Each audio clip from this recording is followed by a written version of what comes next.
Welcome to the Hot News Channel, where we strip away the noise to analyze today's breaking stories. It is Tuesday, March 17th, 2026. And I have to say, this is a pivotal moment. I mean, I really want to be incredibly clear here.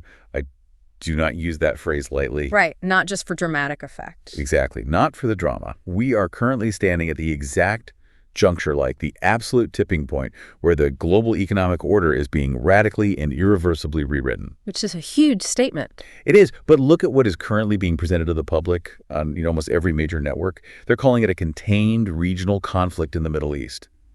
But in reality, it's the detonation of a financial nuclear bomb. A financial nuclear bomb. Yeah, and the shockwaves of this detonation, they're already radiating outward. They're bypassing the military front lines and heading straight for civilian economies. I mean, they are going to fundamentally alter your daily life. So we're not just talking about overseas politics. No, not at all.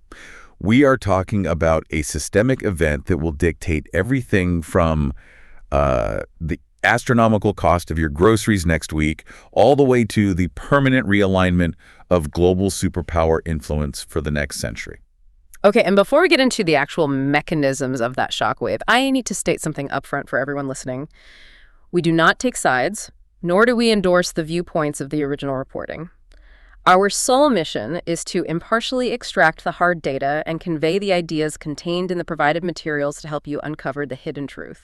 Which is so crucial right now. It really is. I mean, look, if you're listening to this on your commute right now, you already know that the reports we're looking at today are incredibly polarized. Oh, absolutely. It's night and day. Yeah. Depending on what network you usually watch, you're either hearing that everything is, perfectly under control, or that the sky is literally falling. Right. There's no middle ground.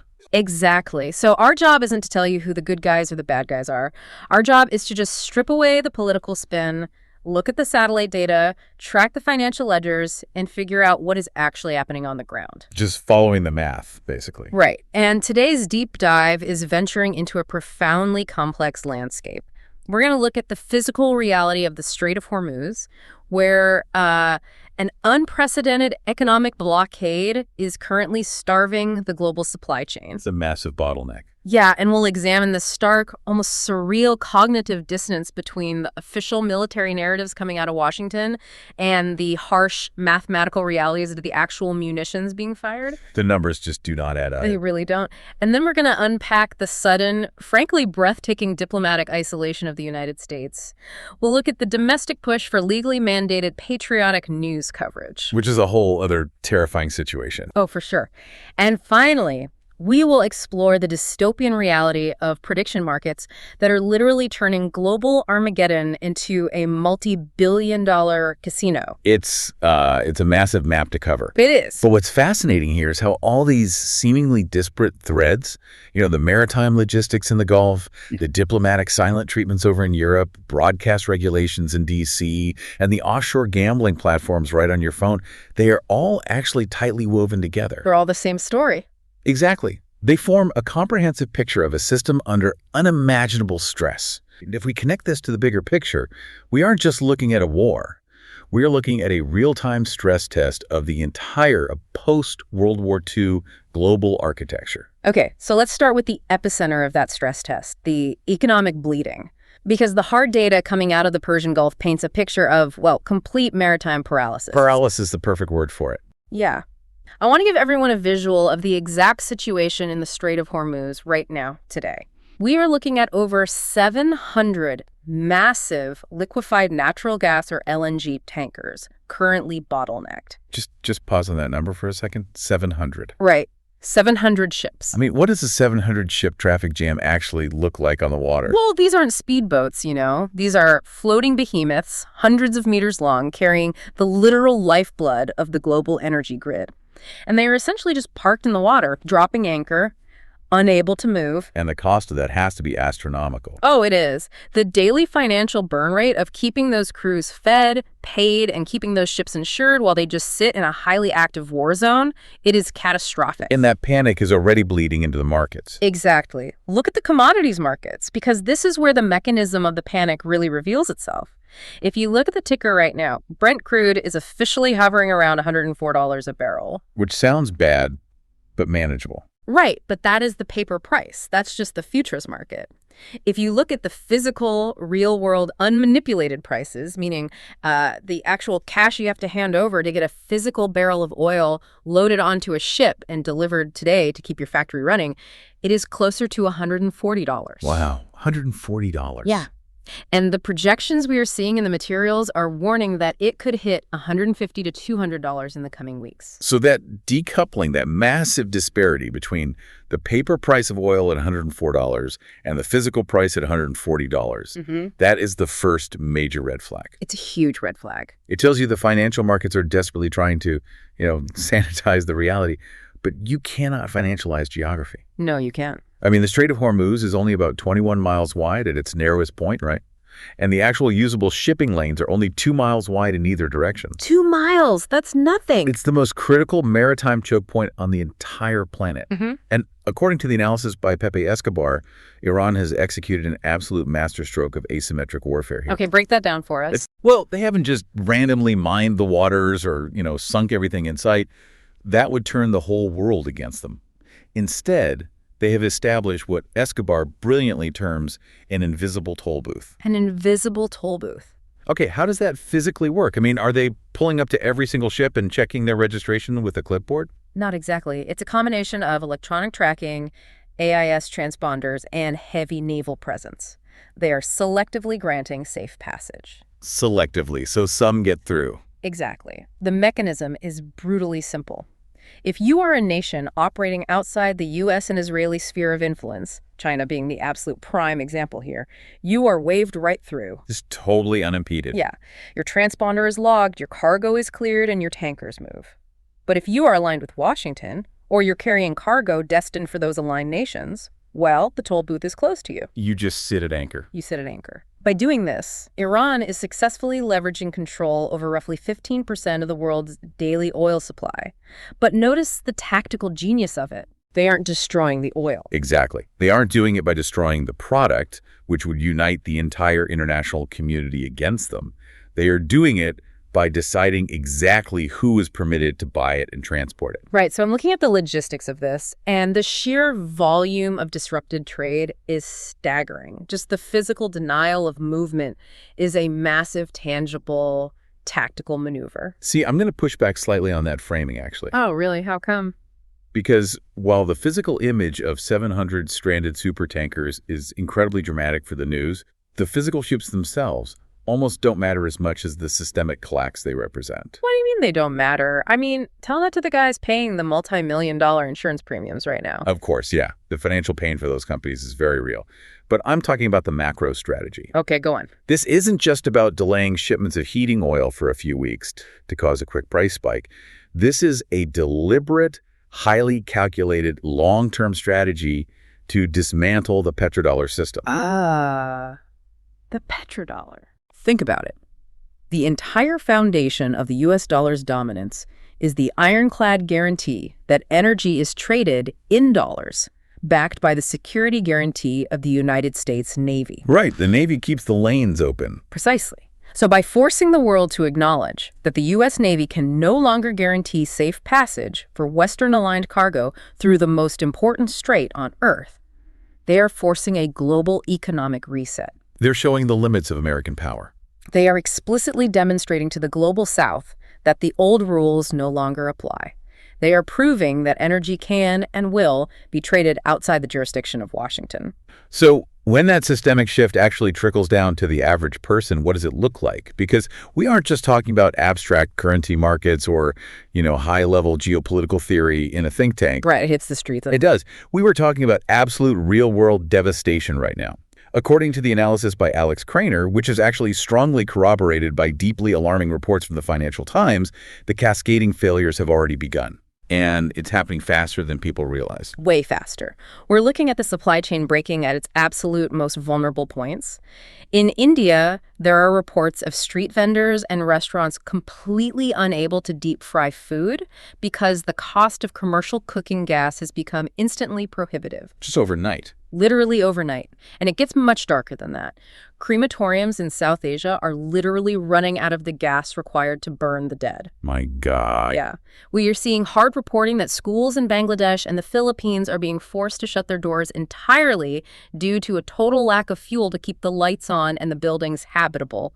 And we really have to remember here, that is just week 3. This is the immediate, localized trauma. Yes, week 3. Now, I want you to pause and really consider the macroeconomic projections here. Goldman Sachs is predicting that some Gulf nations could face a jaw-dropping 14% contraction in their GDP if this blockade persists. 14%. That's astronomical. To give you some context, during the 2008 global financial crisis, the U.S. economy shrank by less than 3% at its worst point. Wait, less than 3%? And that felt like the end of the world. Exactly. A 14% contraction isn't just a recession. It is an economic depression that fundamentally alters the fabric of a society. Now, imagine the ripple effect of that. It spreads everywhere. When the Gulf stops producing, when South Asia shuts down its manufacturing and its schools, what does that 14% global contraction look like when it finally reaches your local gas pump? Right. What does it look like when it hits the shelves of your neighborhood grocery store? The global supply chain is a highly delicate, just-in-time organism, and its major artery has just been surgically clamped shut. Which brings us to a massive, glaring cognitive dissonance. Because when the global economy is bleeding this fast, the pressure on Washington to physically force those shipping lanes open becomes immense. Right. The political pressure is off the charts. You'd expect the military to clear the strait immediately, which makes the stories we're hearing from the Pentagon so baffling. It's like two different realities. It really is. If you listen to the official statements coming out of the White House, none of this economic panic makes sense. We have a profound contrast between the tactical realities on the ground and the sanitized, triumphant story being broadcast to the public. So what are they actually saying? Well, let's look at the specific claims. President Trump has stated publicly, on camera, that 95% to 100% of Iran's military capabilities, including their Navy and their Air Force, have been entirely decimated, obliterated. That is the official mandated line right now. Total unmitigated victory. Right, complete victory. But then you look at the empirical data coming from the theater of operations. We're tracking Iran executing what they call Operation True Promise 4. Which is an ongoing operation. Very ongoing. This isn't a scattered, desperate final stand by some broken army. This operation involves 55 to 68 continuous, highly coordinated missile battery volleys. Which requires massive infrastructure. Exactly. Let's just look at the logistics of that. You do not launch dozens of synchronized multi-domain missile volleys if your military is 100% decimated. No, you don't. The radar systems alone required to coordinate that kind of airspace management prove that command and control is entirely intact. It proves it undeniably. And this raises a deeply uncomfortable question about the sustainability of the American defensive posture in the region. Because we're playing defense, mostly. Right. According to the analysis by Scott Ritter, and this is corroborated by the analysis by Larry Johnson, the United States is rapidly, dangerously depleting its stockpiles of advanced interceptors. Specifically the TIA and PAC-3 systems, right? Yes, specifically those. Okay, let's break down the mechanics of those systems, because I think a lot of people hear missile defense and they just assume we have this infinite, impenetrable sci-fi shield. Right, like an umbrella over the whole fleet. Exactly. But with these TIA and Patriot missiles, it sounds to me like we're essentially swatting mosquitoes with Rolexes. Oh, that is the absolute perfect way to look at it. I mean, we'll run out of Rolexes way before they run out of mosquitoes, right? 100%. A Theod interceptor terminal high-altitude area defense is an incredibly sophisticated piece of technology. It uses kinetic energy to destroy a target. It essentially hits a bullet with a bullet in the terminal phase of flight. And what does one of those cost? It is a multi-million-dollar asset. When you are firing these immensely expensive interceptors to knock out drones and mass-produce ballistic missiles that cost a fraction of a percent of that to manufacture, you are losing the war of attrition. The math is just upside down. It's a totally unsustainable math problem. And more importantly, as Ritter and Johnson point out, the U.S. defense industrial base literally cannot replace these interceptors fast enough. Because they take so long to build. Exactly. It takes specialized materials, complex supply chains, and significant time to build just one PAC-3 missile. The burn rate in the Gulf is vastly exceeding the production rate back in the States. And it's not just a crisis of defensive math either. It's a crisis of the underlying assumptions of American offensive strategy. How so? Well, we have been conditioned to believe that air superiority solves everything. You control the skies, you win the war. But according to the analysis by Trita Parsi, the U.S. fundamentally misunderstood its adversary here. In what way? Parsi points out that Iran has spent the last 30 years, 3 full decades, specifically and obsessively preparing for a southern invasion by the United States. They've been planning for this exact moment. Right.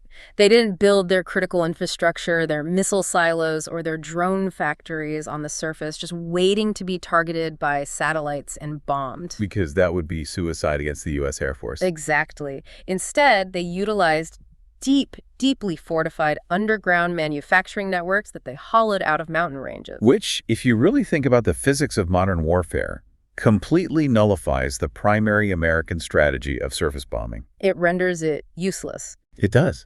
You can achieve total air superiority, you can fly unchallenged in the skies, you can bomb the surface of a mountain into literal glass. But if the manufacturing capability and the command centers are buried hundreds of feet beneath solid rock, your multi-billion-dollar air campaign is strategically useless. Right, and Parsi made a fascinating historical comparison to drive this exact point home. He looked back at the Korean War, noting that the U.S. dropped roughly 32,000 tons of napalm on Korea. Which is an almost unimaginable tonnage of ordnance. It's staggering. And yet, it did not equal capitulation. Dropping bombs, even at apocalyptic scales, does not automatically translate to the surrender of a deeply entrenched, ideologically motivated adversary who has spent 30 years preparing for that exact scenario. It's the illusion of control through overwhelming firepower. It's a very Western military mindset. And we see this illusion fracturing spectacularly when we look at the conflicting reports surrounding American naval assets in the region. Oh, the carrier story. Yes. Let's take the USS Abraham Lincoln. The official story, dutifully repeated through all the standard press channels, is that the aircraft carrier experienced a laundry fire. A laundry fire. A simple, mundane, accidental mishap. Because when the world's most advanced nuclear-powered warship is sitting in the middle of a continuous 60-volley ballistic missile barrage, the real pressing danger is someone leaving their socks in the dryer too long. I mean, the absolute absurdity of that claim. It's insulting to the public's intelligence. It strains credulity past the breaking point, especially when there are intense, persistent claims from Iranian sources and, more importantly, independent military observers of a direct kinetic hit on the carrier. So they're just covering it up. Well, the absolute verifiable truth of that specific incident might remain shrouded in the fog of war for years. But the fact that the Pentagon assumes the public will simply accept a laundry fire narrative during the heaviest bombardment in modern naval history, that highlights the profound unreliability of the intelligence echo chamber. They expect us to just nod along. Exactly. The public is being fed a narrative of invulnerability that defies the mathematical, logistical, and physical reality of the conflict. Okay, let me challenge you on this, though. I want to play devil's advocate for a second. Go for it. Even if the underground facilities are totally intact, and even if our interceptors are running low, we still have to look at the sheer tonnage of munitions the U.S. is dropping. Historically, that level of kinetic pressure breaks command and control eventually. Eventually, yes, in theory. Because at a certain point, the power grids above ground are gone, the roads are cratered, and the infrastructure is so degraded that the underground facilities can't communicate with each other or they can't deploy their assets effectively to the surface. Doesn't the sheer weight of the bombing have to work at some point? I hear that logic, and, in a vacuum, it makes sense. But I think you're misreading the core motivation of the administration right now. Am I? How? I would argue that the administration isn't actually trying to win a conventional military victory anymore. Wait, really? Then what are they doing? They know the underground facilities are untouchable. They know the math on the interceptors. They are trapped. It's a classic escalation trap. An escalation trap. Yes. They have committed so heavily and so publicly to the rhetoric of total instant dominance that they cannot back down without admitting catastrophic presidency-ending failure.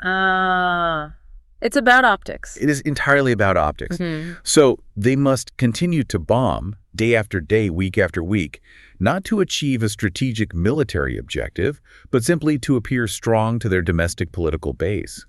It is performative warfare driven entirely by election cycle optics, not by military science. Performative warfare. Wow. And that performative warfare is having severe, immediate consequences on the global stage. Oh, massive consequences. Because if the military is trapped in this performative cycle, surely Washington's allies are stepping in to help shoulder the burden, right? Right. Well, that brings us to the diplomatic reality. We need to look at the massive failure to assemble what was billed as the Coalition of Hormuz. This was supposed to be the Grand Alliance. Right. The stated goal from the State Department was to gather a massive, unified international naval force to secure Karg Island, overwhelm the blockade, and physically force the strait open. But the hard data here is absolutely brutal. The coalition has essentially failed to materialize. It's not just a failure, it's a stunning historic rebuke of American influence. It really is. Let's list the specific public rejections, because these aren't minor players we're talking about here. France refused to join. Australia refused. Japan refused. The UK refused. I mean, these are historically the most ironclad, ride-or-die allies of the United States. And it's not just the refusal itself, it's the rhetoric accompanying these refusals that is truly unprecedented. We have to quote the exact statement from Germany's defense minister, Boris Pistorius. Yeah, that quote was wild. When he was directly asked by the press about joining the U.S. effort in the Gulf, he stated point blank, "This is not our war." This is not our war. From Germany, the absolute anchor of NATO and Europe. Let the weight of that statement sink in. According to the analysis by Jeffrey Sachs, and similarly detailed according to the analysis by Ray McGovern, what we are witnessing is the collective West abruptly waking up from a decades-long geopolitical slumber. They're finally doing the math. Exactly. They are realizing the immense existential danger of unconditional alignment with U.S. foreign policy. Because for the last 50 years, the assumption in European capitals was that standing shoulder to shoulder with Washington guaranteed security, it guaranteed military protection, and economic stability. But now, they are looking at the realities of 2026. Standing with Washington today guarantees that your shipping will be targeted. It guarantees you will be permanently cut off from global energy supplies via that invisible toll booth we talked about. Right, you get locked out. And it guarantees you will be dragged into an unwinnable, inflationary regional quagmire. The calculation has fundamentally, permanently changed for Europe. And it's not just traditional European allies backing away. Let's look at the diplomatic freeze with China. We are seeing highly credible reports that President Trump may actually delay his highly anticipated late March trip to Beijing to meet with Xi Jinping. Which was supposed to be a major summit. Huge! But why delay such a critical summit? Because Beijing is absolutely refusing to intervene and unblock the strait on behalf of the United States. Why would they? China has already secured their safe passage. They are sailing right through that invisible toll booth. Yeah, their ships are moving fine. They have absolutely no incentive to expend their own political capital or their naval assets to bail out Washington. They are watching the empire bleed itself out in the desert again, and they are doing it comfortably with a fully secured supply of energy. But the U.S. is still heavily, almost desperately demanding NATO intervention. The administration is practically insisting that NATO step in, invoke collective defense, and treat this as a mutual crisis. And that is where the diplomatic fantasy sharply counters the reality. What do you mean? NATO is, for all intents and purposes regarding this specific conflict, functionally paralyzed. Yes, NATO requires U.S. leadership to function, but also fundamentally requires a consensus of risk among its member states. And that consensus isn't there. That consensus simply does not exist here. Europe is looking at its own fragile economies. I mean, Germany is already deindustrializing due to the loss of cheap Russian gas, and they are saying, we cannot afford to trigger $150 oil just to save face for an American administration during an election year. They're putting their own economies first. Right. So what we are seeing instead of a unified West is the rapid, undeniable solidification of what geopolitical analysts call the new Primakov triangle. Okay, let's unpack that mechanism, because I think a lot of people aren't familiar with that term. What exactly is the new Primakov triangle, and how does it actually function in the real world? It refers to the strategic, deeply integrated alignment of Russia, China, and Iran. Those three specifically. Yes. This trio is successfully methodically isolating Washington. They are creating an alternative geopolitical and economic ecosystem that completely bypasses the traditional U.S.-led order. So how are they mechanically doing that? Well, mechanically, they are doing this by trading in local currencies, establishing alternative payment systems to bypass SWIFT, and providing mutual technological and military support. It's a complete parallel system. Exactly. China provides the economic engine and the massive demand. Russia provides the raw resources and diplomatic cover at the UN, and Iran provides the strategic geographic leverage in the Middle East. So I have to ask you, the listener, to really think about the implications of this. What happens to American global hegemony when traditional allies publicly realize they don't need to answer the phone when Washington calls? It's a terrifying thought for the old establishment. Right. What happens when the world's most powerful military can't convince a single major partner to sail with them into the Gulf? Hegemony isn't just about how many aircraft carriers you have floating in the water. It's about whether anyone actually follows your lead. And right now, nobody is following. Exactly. Nobody's following. So if the military is stuck and your allies have abandoned you, how does the government react? Yeah. Well, history shows us that when the reality abroad completely contradicts the narrative at home, an administration's response usually isn't to change the strategy. No, it's to change the news. Exactly. It's to change the news.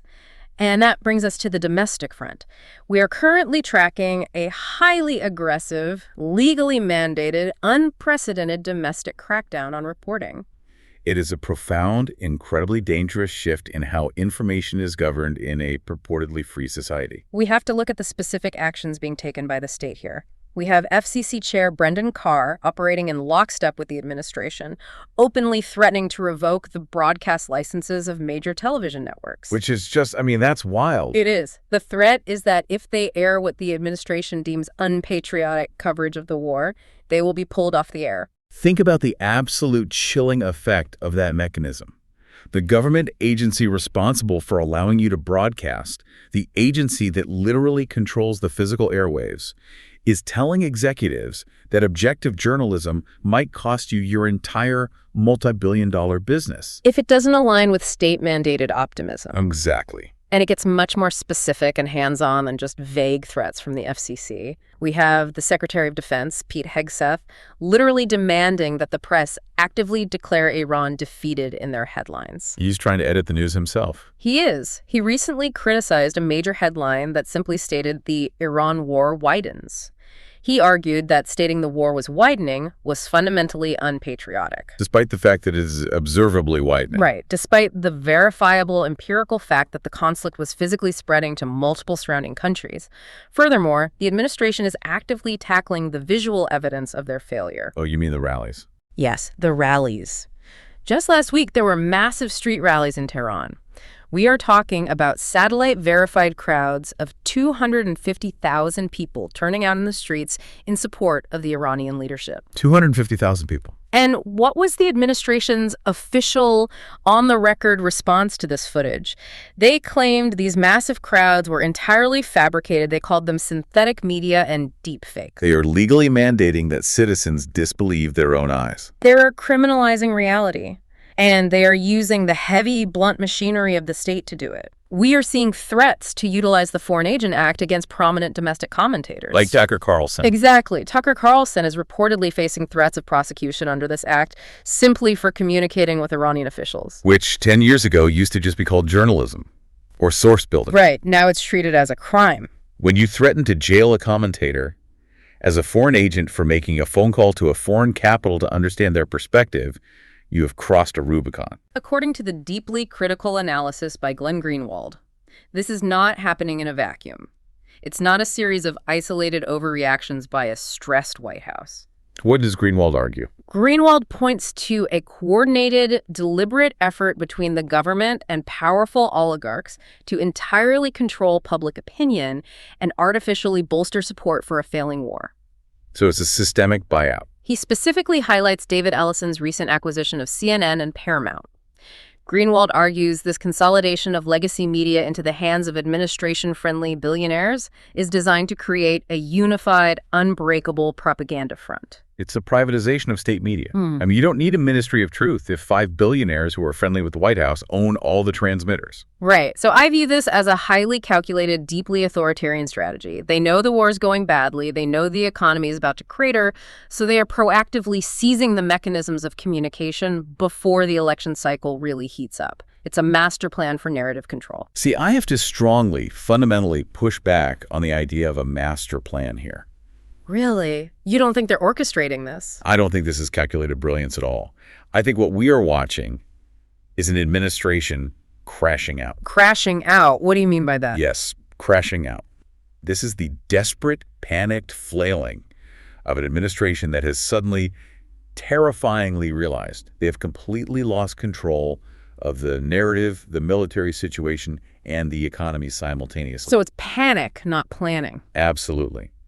When you start threatening reporters with treason, when you mandate that networks call a bloody stalemate a victory, when you claim massive physical rallies of 250,000 people are digitally fabricated computer graphics, that is not the behavior of a confident, calculating regime playing 4D chess. I guess that's true. It looks pretty desperate. It is the behavior of a government in intellectual freefall. They're throwing everything at the wall because the foundational lie of the war, the promise that it would be a swift, costless, sterile victory, has completely collapsed. And they have no plan B. They have no plan B. So they're trying to outlaw the acknowledgement of reality. Wow. So we have to ask you, the listener, how can you possibly trust the news you consume when the highest levels of government dictate that objective reality must be legally rebranded? You really can't. When a widening, economically devastating war must be forcefully broadcast as a swift, decisive victory under the direct threat of losing a broadcast license. It forces everyone to become their own intelligence analysts, scouring alternative media just to figure out if gas will be $10 a gallon next week. Which is an exhausting, paranoid, and highly dangerous place for democracy to be. But, the distortion of reality doesn't stop at the news desk. No, it doesn't. The cynicism extends right into the financial sector. Exactly. Because while the government is crashing out trying to control the narrative, Wall Street and the tech sector are coldly cashing in. Which lets us pivot to our final segment, the financialization of Armageddon. This is where it gets incredibly dystopian. We are introducing the surreal, deeply cynical reality of prediction markets treating a horrific, casualty-producing war as a literal casino. It is the ultimate expression of hypercapitalism. Let's look at the mechanics of these platforms, like Polymarket and Kalshi. For those who don't use them, these are prediction markets where users buy shares of yes or no outcomes on real-world events. Basically betting on the news. Right. And the price of the share fluctuates based on the perceived probability. But the data we are seeing is staggering. Over $17 billion was traded on these platforms in January alone. Wait, $17 billion? Let me repeat that. $17 billion bet on the exact outcomes of geopolitical catastrophes. That is sickening. And we have a specific verified instance of a trader who made $128,000 in pure profit by betting on the exact precise timing of Israel's strike on Iran. Let's pause and really look at the implications of that. Yeah, please. Someone sitting at a computer bet on the exact timing of a highly classified military strike down to the actual window of execution and walked away with a massive payout. Right. And according to exhaustive reporting by Middle East Eye, this isn't just lucky guessing or brilliant geopolitical forecasting. There is rampant, unchecked insider trading occurring on these platforms. Of course there is. How else do you guess the exact hour of an airstrike? Exactly. And it gets even more dystopian. Major news networks are actually partnering with these betting markets to drive audience engagement. So you've got to be kidding me? Nope. They are putting betting odds on the screen right next to casualty reports. They're treating missile strikes like the Super Bowl prop bets. That is just wow. But let's look at the dark math of these markets, because it proves the game is completely rigged. The sheer numbers tell a story of massive information asymmetry. Only 12% of users on these platforms actually make a profit. Okay, so most people lose. Most lose. But a tiny microscopic fraction of a percent less than 0.04% of accounts control the vast, overwhelming majority of all the winning. Which statistically points directly to asymmetric information. Insider knowledge. Right. I mean, it's gross, it's cynical, but you could argue it's just a byproduct of hypercapitalism, right? It's just the market finding a new asset class to trade. You could argue that, sure. I mean, information has always been valuable. Wall Street has traded on satellite data of crop yields for decades. Now they've just formalized a platform to bet on classified military intelligence directly. I think calling it a mere byproduct is far too generous and, frankly, too naive. You think it's worse than that? Oh, much worse. I take an incredibly grim view of this data. We have to ask the darkest possible questions about the incentive structures we are creating here. What kind of incentives? Well, if tens of millions of dollars can be made on these highly liquid, loosely regulated platforms, what is stopping policymakers, mid-level military officials, or rogue intelligence actors from actively altering military decisions simply to manipulate the market odds? Oh, wow. I hadn't even thought of that. Think about it. What is stopping someone with security clearance from initiating a false flag operation or intentionally delaying a peace talk?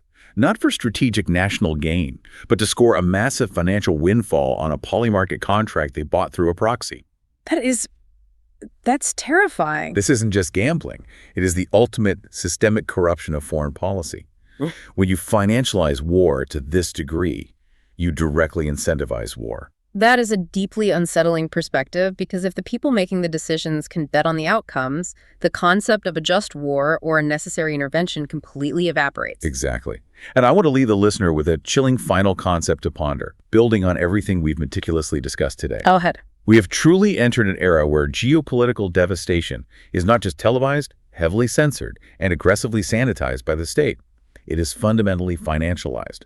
We are looking at a world where global conflict, the literal life and death of actual nations, becomes a gamified asset class for a tiny fraction of insiders with access to classified data. While everyone else suffers. Exactly.